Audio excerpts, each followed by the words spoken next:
Olá, boa noite. Começa agora o Jornal da Justiça desta segunda-feira, 4 de outubro. Um ano antes da eleição do Tribunal Superior Eleitoral abre código-fonte de urnas eletrônicas. O evento marca o início do ciclo de transparência democrática das eleições de 2022. Você vai ver também que a Semana Nacional da Conciliação e Execução Trabalhista deste ano atendeu mais de 286 mil pessoas e que o ministro Gilmar Mendes manteve o afastamento de juiz da Bahia, denunciado na Operação Faroeste. Esses são alguns dos destaques que você confere a partir de agora no Jornal da Justiça.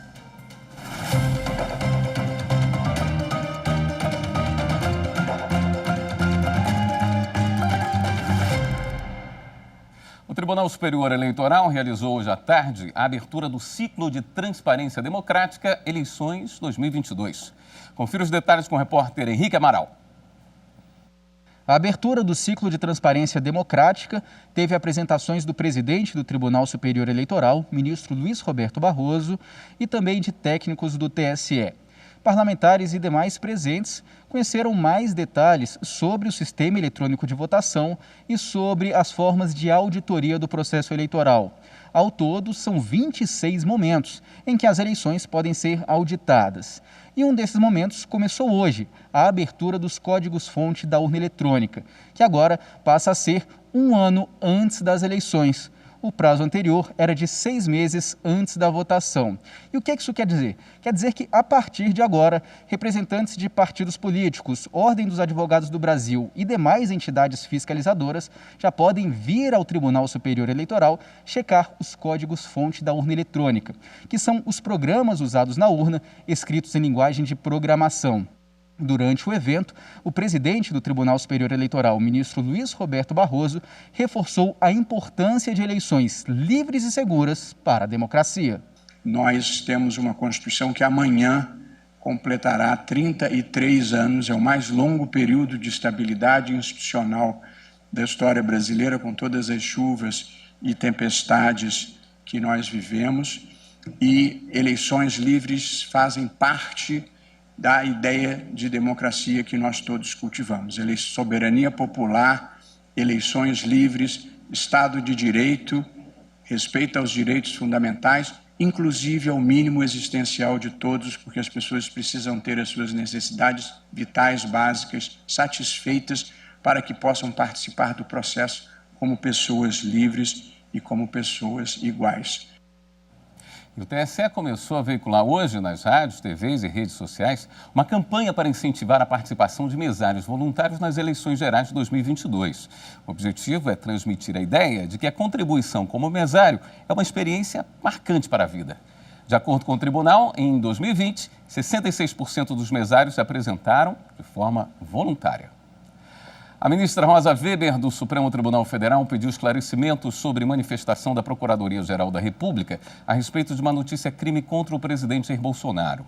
Ele foi acusado pelo Partido dos Trabalhadores de desrespeitar normas públicas para conter a Covid-19 e de mau uso de verbas públicas.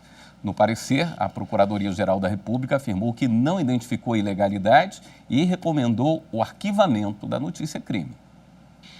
A ministra Rosa Weber afirmou que o parecer da subprocuradora-geral da República, Lindora Araújo, tem dubiedades e causa perplexidade por se basear na tese de uma corrente minoritária para descartar a existência de crime. Na notícia crime, o Partido dos Trabalhadores afirma que o presidente Jair Bolsonaro teria encorajado seus apoiadores a desrespeitar normas sanitárias ao participar de atos públicos sem máscara e com aglomeração de pessoas. No parecer, a subprocuradora-geral argumentou que não é possível atestar a exata eficácia da máscara de proteção e que o comportamento de Bolsonaro teve baixa lesividade. A ministra Rosa Weber afirmou que não cabe ao Ministério Público ou ao Judiciário fazer juízo de valor sobre as normas sanitárias em vigor na pandemia. A ministra afirmou também que o ato classificado pela subprocuradora-geral como mera infringência da determinação sanitária do poder público tem intensidade suficiente para ofender a saúde pública. Rosa Weber determinou reabertura de vista para que o Ministério Público apresente nova manifestação. Em julgamento no plenário virtual, o Supremo Tribunal Federal decidiu que reeleições devem ser limitadas nas assembleias legislativas de Alagoas, Rio de Janeiro e Rondônia. O Supremo reiterou a aplicação de entendimento constitucional para permitir apenas uma reeleição para membros das mesas diretoras. Quem traz os detalhes é a repórter Marta Ferreira. Boa noite, Marta. Boa noite, William. Boa noite a todos. Essas 3 ações elas foram propostas pelo Procurador-Geral da República, Augusto Aras. No julgamento ocorrido em plenário virtual, prevaleceu o voto do relator, o ministro Luiz Roberto Barroso, que entendeu que a falta de alternância de poder é incompatível com os princípios republicano e democrático. E com isso confirmou a aplicação do entendimento constitucional que permite apenas uma reeleição para o mesmo cargo de membros das Assembleias Legislativas, no caso dessas 3 ações dos estados de Alagoas, Rio de Janeiro e Rondônia. No dia 17 de setembro, já havia sido fixado o mesmo entendimento para outras 3 ações sobre o mesmo tema, referente aos estados do Espírito Santo, Tocantins e Sergipe. William. Obrigado, Marta. A Semana Nacional da Conciliação e Execução Trabalhista, realizada para encerrar conflitos e garantir a efetiva quitação das dívidas trabalhistas, bateu novo recorde. A mobilização dos tribunais regionais do trabalho movimentou este ano mais de 1 bilhão e 800 milhões de reais.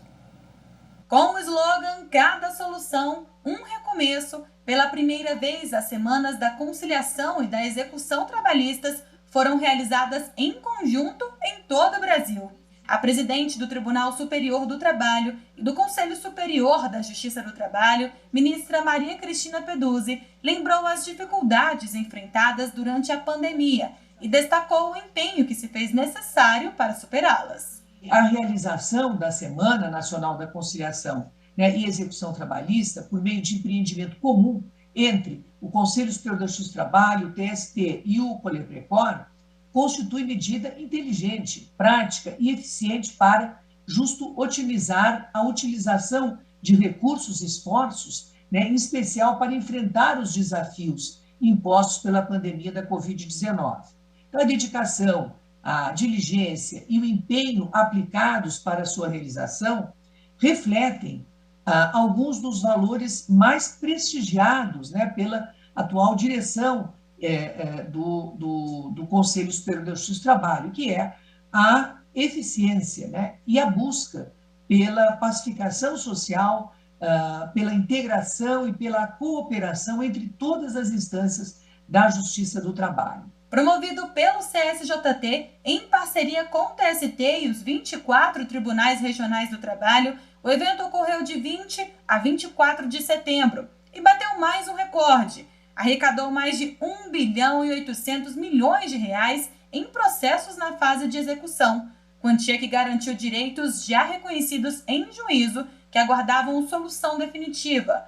Quase 8 mil acordos foram homologados em audiências de conciliação e o valor deles ultrapassou a marca de 400 milhões de reais. Foram realizados ainda 386 leilões, que movimentaram mais de 116 milhões e 230 mil reais. No total, quase 287 mil pessoas foram atendidas. Os dados das atividades de execução foram atualizados diariamente e puderam ser acompanhados pelo Executômetro no portal da Comissão Nacional de Efetividade da Execução Trabalhista. O vice-presidente do TST e do CSJT, ministro Vieira de Mello Filho, observou que esta iniciativa mostra que a Justiça do Trabalho está cada vez mais comprometida com a sociedade. Com estas iniciativas, a Justiça do Trabalho mostra toda a sua importância e seu compromisso com a sociedade. De um lado, ela promove a pacificação social com a construção de solução negociada que culmina na conciliação, conferindo agilidade e intensa participação social. De outro lado, e nos casos em que não é possível a conciliação, ela garante a efetividade de suas decisões com execução ágil e eficiente. O coordenador da Comissão Nacional de Efetividade da Execução Trabalhista, ministro Cláudio Brandão, destacou a importância de um evento como esse atender o maior número de pessoas. Cada processo é importante, cada processo tem a sua singularidade e cada pessoa deve merecer de nós o mesmo tratamento isonômico. O plenário do Supremo Tribunal Federal validou norma que institui e regulamenta a residência jurídica na Procuradoria-Geral do Espírito Santo. Sobre esse assunto, a gente fala ao vivo com a consultora jurídica Hanna Gomes. Hanna, boa noite. Boa noite, William. Boa noite a todos. Essa demanda foi levada ao Supremo Tribunal Federal em razão de uma ação direta de inconstitucionalidade promovida pelo Procurador-Geral da República, Augusto Aras. E havia uma discussão sobre a constitucionalidade dessas contratações do programa de residência da Procuradoria-Geral do Estado do Espírito Santo. Isso porque havia um debate, uma polêmica sobre essas contratações serem constitucionais, ou seja, estarem dentro do artigo 37 da Constituição, né, dentro das hipóteses de contratação dos órgãos públicos. Porém, dentro do debate no plenário virtual, ficou sedimentado o entendimento, já proferido em outras ocasiões pela Corte Superior, de que não haveria nenhuma inconstitucionalidade, uma vez que essas contratações estariam dentro de um programa complementar no sentido da educação. Ou seja, aqueles contratados, embora estivessem prestando um serviço para a administração pública, não estariam ali como funcionários ou empregados públicos, mas sim participantes do programa de residência jurídica da Procuradoria-Geral do Estado. Essa demanda já foi pacificada, já foi dita em demandas anteriores, como, por exemplo, na Procuradoria-Geral de Santa Catarina. A ministra Rosa Weber, como relatora, ela entendeu que essa regulamentação complementar estaria dentro da esfera constitucional e, portanto, não haveria inconstitucionalidade, entendendo que seria uma complementação à ordem constitucional da União de estabelecer diretrizes aos programas educacionais. Assim, os contratados por meio do programa de residência das procuradorias dos estados não estariam fora estariam dentro, né, das possibilidades de contratação pelo Estado. E assim não haveria, então, a demanda inconstitucional promovida pela ação que foi levada a juízo. Obrigado, Hanna, pelas explicações. E a seguir, ministro Gilmar Mendes mantém afastamento de juiz da Bahia, denunciado na Operação Faroeste. Depois do intervalo.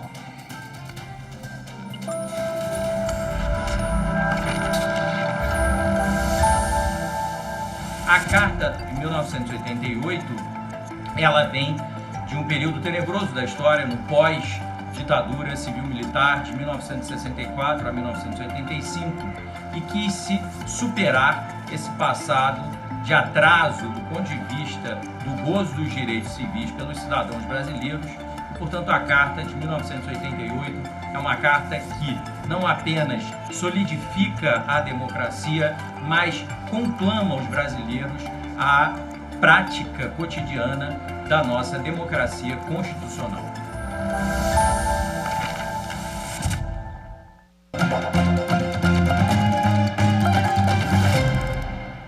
O ministro Gilmar Mendes, do Supremo Tribunal Federal, negou o mandado de segurança impetrado contra ato do Conselho Nacional de Justiça, que afastou do cargo o juiz Márcio Reinaldo Miranda Braga. Ele foi denunciado na Operação Faroeste por suposta participação em esquema de venda de decisões judiciais para grilagem de terras no oeste da Bahia. Para a defesa, o afastamento teria sido determinado unicamente com base em argumentos abstratos e genéricos a respeito de procedimento investigativo.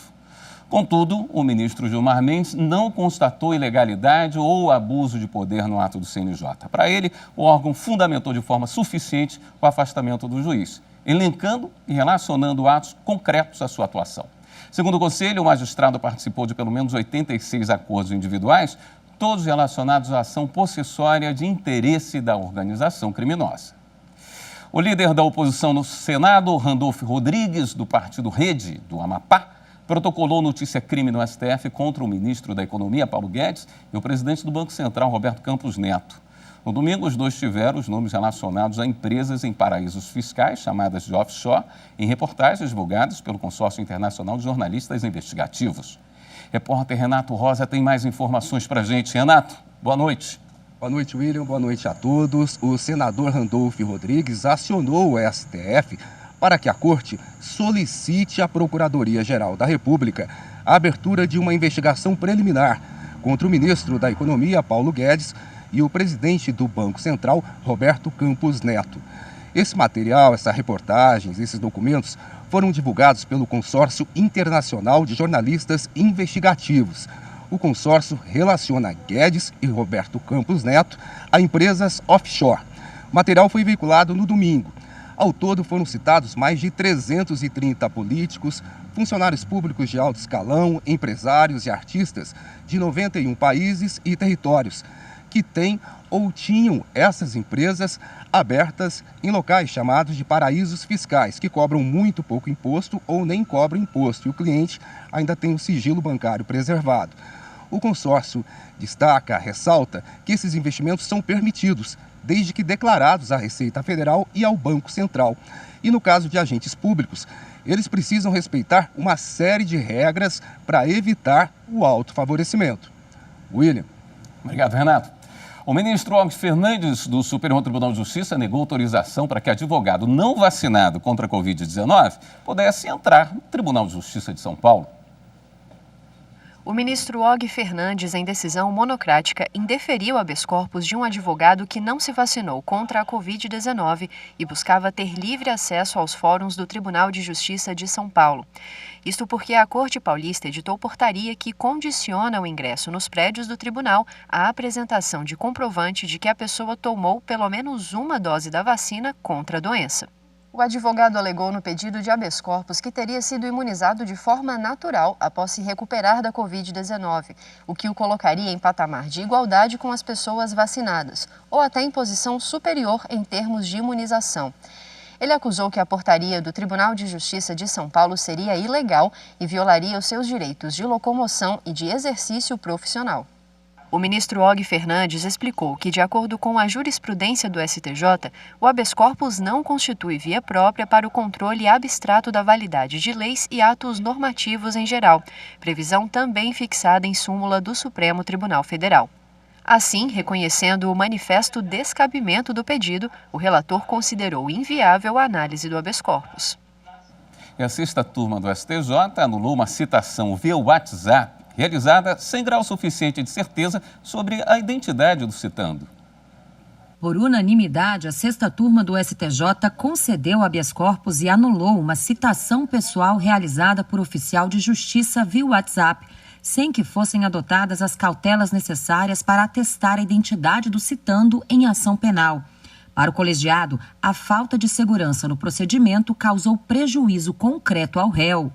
A citação foi realizada via aplicativo no âmbito de uma ação em curso no Juizado de Violência Doméstica do Distrito Federal. O réu não compareceu ao processo, mas a Defensoria Pública foi nomeada pelo juiz e, em resposta à acusação, apontou suposta nulidade da citação, realizada por meio do aplicativo, pois essa forma de comunicação não estaria prevista na legislação processual.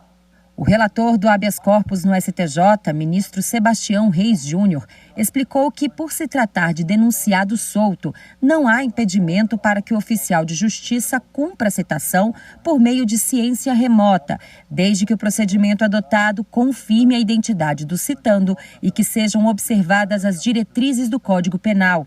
Entretanto, ao analisar o processo, Sebastião Reis Júnior apontou que o oficial de justiça apresentou apenas capturas da tela do telefone celular.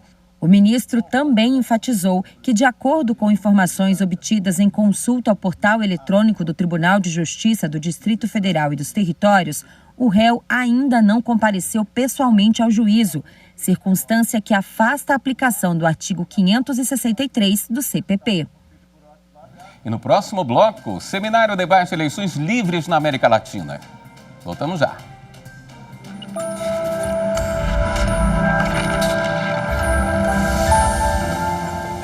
A nossa Constituição Federal, no seu artigo 5º, inciso 10, ela determina que são invioláveis a honra, a imagem e a intimidade das pessoas, de todas as pessoas. E caso esses direitos sejam violados, é possível reclamar indenização.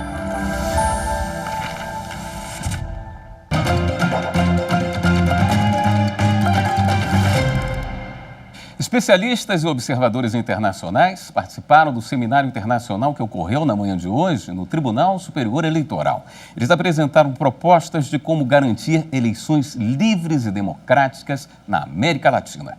O O presidente do TSE, ministro Luiz Roberto Barroso, fez a abertura do evento, que foi promovido pelo tribunal em parceria com a Associação dos Magistrados Brasileiros. Como combater os ataques constantes às instituições tradicionais e à democracia?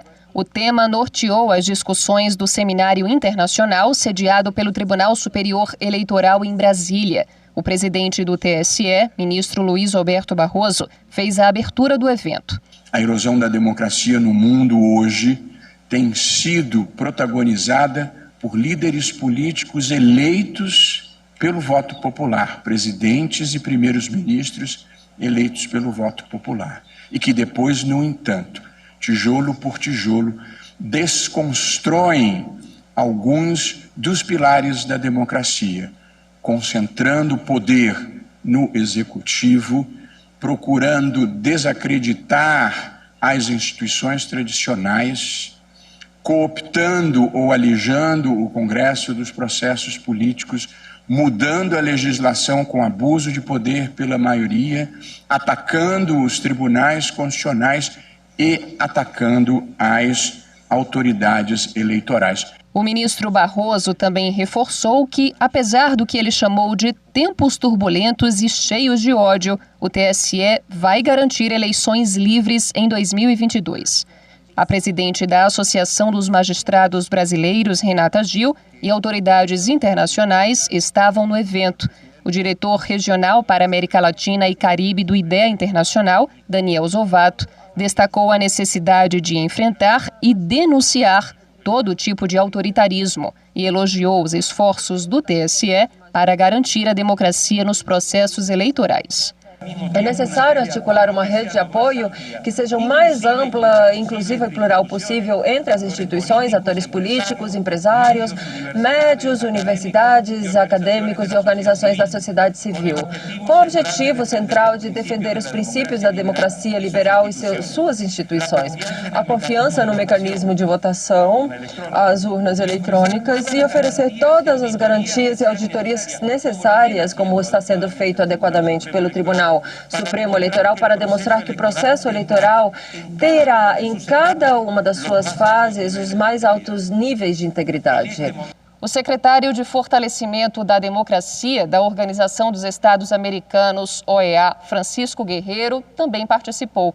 Desde o início da pandemia do novo coronavírus, a instituição já atuou como observadora eleitoral em 17 eleições pelo mundo, entre elas as municipais brasileiras em 2020. Guerreiro ressaltou a experiência do Brasil em fazer eleições em contextos desafiadores, como a do ano passado, em meio a uma pandemia, e destacou pontos que considera essenciais para um pleito bem-sucedido. Aumentar a participação das mulheres nos processos políticos, frear a violência eleitoral contra as candidatas, balancear e dar transparência ao impacto do dinheiro público nas eleições, analisar o impacto das redes sociais e da internet nas eleições, como foi feito de forma satisfatória pelos TSE do Brasil através de estudos específicos e da ênfase da análise desse fenômeno. Ainda durante o evento, o ministro Edson Fachin, vice-presidente do TSE, falou sobre os 33 anos de democracia brasileira e pontuou que ela é a solução para o combate ao autoritarismo. A democracia de um é a democracia do outro, e esses países democráticos e sociedades democráticas também colocarão, como o Brasil colocará em jogo em 2022, não só 33 anos de democracia, mas também o seu futuro. Por isso, tenhamos certeza que a justiça eleitoral não faltará ao Brasil e que a soberania popular seja preservada. Ao vírus da pandemia, vacina, vacina e mais vacina como antídoto. Ao vírus do autoritarismo, o antídoto, não há dúvida alguma, é voto e democracia. Esta edição do Jornal da Justiça fica por aqui. Uma boa noite para você. Até amanhã.